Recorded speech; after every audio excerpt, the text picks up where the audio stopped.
بسم اللہ الرحمن الرحیم۔ خالق کائنات نے ارشاد فرمایا، انما یرید اللہ لیذھب عنکم الرجس اہل البیت ویطہرکم تطہیرا۔ اللہ تعالیٰ تو یہی چاہتا ہے اے نبی کے گھر والوں کہ تم سے ہر ناپاکی دور فرما دے اور تمہیں خوب پاک کر دے۔ سامعین محترم، اللہ تعالیٰ نے اہل بیت کو ہر قسم کی نجاست اور پلیدی سے پاک کر دیا، اور ایسا پاک کر دیا کہ یہ خود بھی پاک ہیں، اور جس گنہگار اور بدبخت کی طرف بھی نگاہ کرم سے دیکھیں گے وہ بھی گناہوں کی آلودگی سے پاک ہو جائے گا۔ وَيُطَہِّرُكُمْ تَطْہِیرًا، طہارت کا معنی ہے پاکیزگی۔ اب دیکھنا یہ ہے کہ طہارت کس لیے کی جاتی ہے، پاکیزگی کیوں حاصل کی جاتی ہے؟ نماز پڑھنے، تلاوت قرآن مجید کرنے،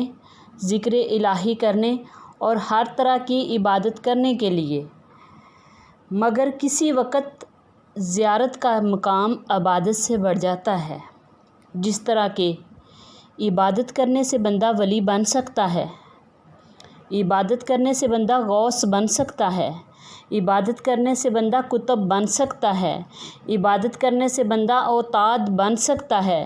عبادت کرنے سے مقام ولایت حاصل کیا جا سکتا ہے، مگر صحابی نہیں بن سکتا، اس لیے کہ صحابی وہ ہوتا ہے جس نے ایمان کی نگاہوں سے محبوب خدا صلی اللہ علیہ وآلہ وسلم کا وضحا چہرہ دیکھا ہو، جس نے زیارت مصطفیٰ صلی اللہ علیہ وسلم کی ہو۔ تو نتیجہ یہ نکلا کہ جو بھی خوش قسمت ایمان کی نگاہوں سے حضور صلی اللہ علیہ وآلہ وسلم کو دیکھے وہ صحابی بنتا ہے۔ ذرا غور فرمائیے، جس نواسہ حسین رضی اللہ تعالیٰ عنہ کو خود مصطفیٰ صلی اللہ علیہ وسلم دیکھیں، اس کی شان کتنی بلند ہوگی۔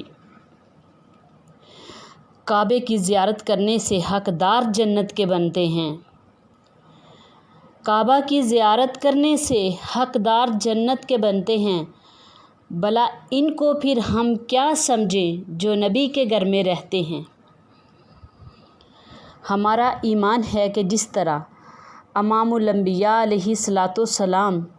تمام نبیوں اور رسولوں سے افضل اعلیٰ ہیں، اس طرح آپ کا زمانہ تمام زمانوں سے افضل اعلیٰ ہے، آپ کا شہر تمام شہروں سے افضل اعلیٰ ہے، آپ کا دین تمام دینوں سے افضل اعلیٰ ہے، آپ کا قانون تمام قانونوں سے افضل اعلیٰ ہے، آپ کا کلام تمام کلاموں سے افضل اعلیٰ ہے، آپ کے صحابہ تمام انبیاء کے صحابہ سے افضل اعلیٰ ہیں۔ جس طرح حضور صلی اللہ علیہ وسلم کے ساتھ تعلق رکھنے والی ہر چیز اپنے اپنے مقام پر افضل اعلیٰ ہے، اس طرح محمد عربی صلی اللہ علیہ وسلم کے اہل بیت طہار تمام نبیوں کے اہل بیت سے افضل اعلیٰ ہیں۔ حضرت عمر بن سلمہ رضی اللہ تعالیٰ عنہ فرماتے ہیں کہ جب یہ آیت انما یرید اللہ لیذھب عنکم الرجس نازل ہوئی تو حضور صلی اللہ علیہ وسلم حضرت سلمہ رضی اللہ تعالیٰ عنہ کے گھر میں موجود تھے۔ امام الانبیاء علیہ الصلاۃ والسلام نے حضرت شیر خدا سیدہ فاطمہ الزہرا، امام حسن، امام حسین رضوان اللہ تعالیٰ علیہم اجمعین کو بلایا اور اپنے کمل میں داخل فرما لیا۔ پھر آپ نے یہ دعا کی، اے اللہ، یہ میری اہل بیت ہیں، پس ان سے نجاست اور پلیدی دور کر دے اور انہیں خوب پاک کر دے۔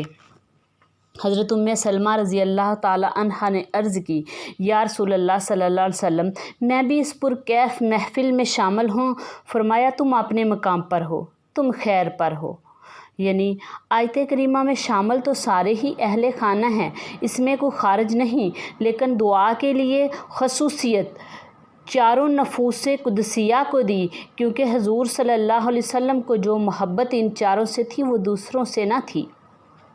حضرت ابو ذر رضی اللہ تعالیٰ عنہ نے کعبے کے دروازے کو پکڑ کر یہ اعلان فرمایا، آپ فرماتے ہیں کہ میں نے نبی کریم صلی اللہ علیہ وآلہ وسلم سے سنا ہے، آپ نے فرمایا، بے شک میری اہل بیت کی مثال حضرت نوح علیہ السلام کی کشتی کی طرح ہے، جو بھی اس میں سوار ہو گیا بچ گیا اور جو سوار نہ ہوا ہلاک ہو گیا۔ معزز سامعین، اس حدیث پاک سے یہ بات روز روشن کی طرح عیاں ہو جاتی ہے کہ اہل بیت سے محبت اور عقیدت میں ہی ہماری بقا اور نجات ہے۔ ان سے دشمنی رکھنے یا ان کی شان اطہر میں گستاخیاں کرنے میں سوائے ہلاکت اور تباہی کے کچھ نہیں۔ اور جس مسلمان کے دل میں اہل بیت اطہار سے محبت اور عقیدت ہو گئی وہ عذاب الہی سے بچ جائے گا، اور جو شخص ان سے عداوت اور بغض رکھے گا وہ یقیناً ہلاک ہو جائے گا۔ اللہ تعالیٰ نے حضور صلی اللہ علیہ وسلم کی آل اطہار کو عظیم شان سے نوازا، یہاں تک کہ اہل زمین کی بقا اہل بیت ہی کے صدقہ سے ہے، جیسا کہ امام الانبیاء علیہ السلام نے ارشاد فرمایا کہ ستارے آسمان والوں کے لیے سلامتی کا باعث ہیں، جب ستارے جھڑ جائیں گے آسمان والے فنا ہو جائیں گے، اور ایسے ہی میرے اہل بیت زمین والوں کے لیے سلامتی کا باعث ہیں۔ حضرت نافع رضی اللہ تعالیٰ عنہ فرماتے ہیں کہ میں 8 یا 9 ماہ حضور اقدس صلی اللہ علیہ وسلم کی خدمت میں حاضر رہا تو میں نے دیکھا کہ نبی اکرم صلی اللہ علیہ وآلہ وسلم جب فجر کی نماز کے لیے تشریف لے جاتے تو سیدہ فاطمہ الزہرا کے گھر کے پاس سے گزرتے تو آپ کے دروازے پر دستک دیتے اور زبان مبارک سے یوں فرماتے، اے اہل بیت تم پر سلام ہو اور اللہ تعالیٰ کی رحمت اور برکت ہو، اور پھر یہ آیت کریمہ پڑھتے، یرید اللہ لیذھب عنکم الرجس، اللہ تعالیٰ نے تمہیں پسند کر لیا کہ وہ تمہیں پاک صاف رکھے اور خوب پاک کر دے۔ حضور سرور کائنات صلی اللہ علیہ وسلم نے قرآن مجید اور اہل بیت نبوت کی عظمت اور اہمیت کو بیان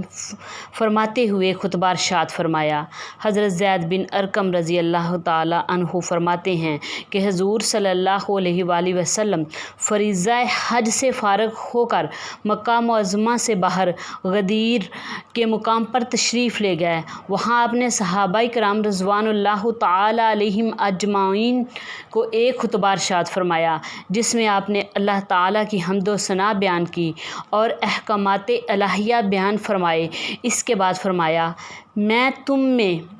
2 بے مثل چیزیں چھوڑ رہا ہوں، ایک اللہ تعالیٰ کی کتاب قرآن مجید جو نور اور ہدایت سے بھرپور ہے، اور دوسری چیز میرے اہل بیت۔ اس حدیث پاک میں جن 2 چیزوں کو بیان فرمایا گیا ان میں ایک قرآن مجید ہے اور دوسری نبی اکرم صلی اللہ علیہ وسلم کے اہل بیت ہیں۔ حضور صلی اللہ علیہ وسلم نے ان 2 چیزوں کا واضح طور پر ذکر فرمایا کہ دنیا والوں کو بتا دیا کہ جب تک ان دونوں چیزوں سے اپنا تعلق اور واسطہ جوڑے رکھو گے تو کبھی گمراہ نہیں ہوگے۔ لہٰذا یہ ثابت ہو گیا کہ اللہ تعالیٰ کا کلام قرآن مجید فرقان حمید کے ساتھ ساتھ نبی کریم کی اہل بیت کے ساتھ بھی تعلق رکھنا ضروری اور لازمی ہے، اور اس میں ہی ہماری نجات ہے۔ اللہ تعالیٰ نے ارشاد فرمایا، قُل لا أَسْأَلُكُمْ عَلَيْهِ أَجْرًا إِلَّا الْمَوَدَّةَ فِي الْقُرْبَى، تم فرماؤ میں اس پر تم سے کچھ اجرت نہیں مانگتا مگر قرابت کی محبت۔ حضرت ابن عباس سے روایت ہے کہ حضور صلی اللہ علیہ وآلہ وسلم مدینہ تشریف لائے تو انصار نے دیکھا کہ نبی اکرم کے خرچات بہت ہیں اور ظاہری طور پر آپ کے پاس مال و منال نہیں۔ انہوں نے مشورہ کیا، اس کے بعد بہت سارا مال جمع کر کے دوبارہ رسالت میں حاضر ہوئے اور عرض کی کہ یا رسول اللہ، ہم دیکھتے ہیں کہ آپ کے مصارف اخراجات بہت زیادہ ہیں، لہٰذا ہم یہ مال آپ کی خدمت اقدس میں نظر کرتے ہیں، قبولیت کا شرف بخشیے۔ اس وقت یہ آیت کریمہ نازل ہوئی، مگر حضور صلی اللہ علیہ وسلم نے وہ تمام مال واپس کر دیا۔ اللہ جل شان نے ارشاد فرمایا، اے میرے پیارے حبیب صلی اللہ علیہ وسلم، اعلان فرما دیجئے کہ میں اس تبلیغ کے بدلے تم سے کوئی مال اور دولت اور ساز و سامان نہیں مانگتا، مگر الا المودۃ فی القربیٰ، مگر اپنے اہل قربت کے ساتھ محبت اور عقیدت کہ تم ان سے محبت کرو۔ معلوم ہوا کہ اہل بیت سے محبت لازمی اور ضروری ہے۔ حضرت عبداللہ بن عباس سے روایت ہے کہ سرکار نامدار، آقائے نامدار، سرور کائنات، فخر موجودات، مبدأ کائنات، شب اسراء کے دلہا، واللیل کے زلفوں والے، والضحیٰ کے مکھڑے والے، حامیم کے کنڈلوں والے، طٰہٰ کی جبیں والے، الم نشرح کے سینے والے، مزمل کی کملی والے، شفیع المذنبین، انیس الغریبین، رحمت للعالمین، ہادی کل، مولائے کل، دنائے سبل، ختم رسل، آئینہ جمال کبریا، احمد مجتبیٰ، حضرت محمد مصطفیٰ صلی اللہ علیہ وآلہ وسلم نے فرمایا کہ اللہ تعالیٰ کے لیے مجھ سے محبت کرو اور میری محبت کی خاطر میرے اہل بیت سے محبت کرو۔ نبی کریم صلی اللہ علیہ وسلم کے اس فرمان عالی شان سے ظاہر ہے کہ کامل محبت کا یہ تقاضا ہے کہ محبوب کی محبوب چیز سے محبت کی جائے۔ اس حدیث پاک سے ثابت ہے کہ حضور صلی اللہ علیہ وسلم کو اہل بیت سے محبت ہے، بلکہ محبت کرنے کا حکم بھی فرمایا، اور اللہ تعالیٰ کو محمد عربی صلی اللہ علیہ وسلم سے محبت ہے، لہٰذا اہل بیت سے محبت کرنا حضور صلی اللہ علیہ وسلم سے محبت کرنا ہے، اور حضور سے محبت کرنا خدا تعالیٰ سے محبت کرنا ہے۔ اب یہ دیکھنا ہے کہ جن مقدس مطہر نفوس کے ساتھ محبت کرنے کا حکم فرمایا گیا وہ کون ہیں؟ حضرت عباس رضی اللہ تعالیٰ عنہ نے فرمایا کہ ایک دفعہ صحابہ کرام رضوان اللہ تعالیٰ علیہم نے دربار نبوت میں حاضر ہو کر عرض کی، یا رسول اللہ صلی اللہ علیہ وسلم، وہ آپ کے قریبی کون ہیں جن کی محبت ہم پر واجب فرمائے گی؟ فرمایا، علی اور فاطمہ اور ان کے دو بیٹے حسن اور حسین۔ حضور امام الانبیاء کے اس فرمان اقدس سے معلوم ہوا کہ حضرت علی المرتضیٰ کرم اللہ وجہہ الکریم اور سیدہ فاطمہ الزہرا حسنین کریمین کو دربار نبوت میں انتہائی شرف اور عظیم مقام حاصل ہے کہ نبی اکرم صلی اللہ علیہ وآلہ وسلم نے ان کا نام لے کر ان کے ساتھ عقیدت اور محبت رکھنے کا حکم فرمایا۔ حضور سرور کائنات نے ارشاد فرمایا، جو بھی آل محمد صلی اللہ علیہ وسلم کی محبت میں مرا مومن مرا، جو بھی آل محمد صلی اللہ علیہ وسلم کی محبت میں مرا شہید مرا، جو بھی آل محمد کی محبت میں مرا بخشا ہوا مرا۔ ہماری بخشش ہی اسی میں ہے۔ امام الانبیاء کے ان ارشادات سے پتہ چلا کہ اہل قرابت سے محبت اگر ہوگی دنیا سے جائے گا تو ایمان کی حالت میں جائے گا، اور اس کے سارے گناہ بھی بخش دیے جائیں گے اور اسے شہادت کا مرتبہ بھی عطا کیا جائے گا۔ اللہ تعالی ہمیں اہل بیت سے دل کی گہرائیوں سے، اتھاہ گہرائیوں سے محبت کی توفیق عطا فرمائے۔ آمین یا رب العالمین۔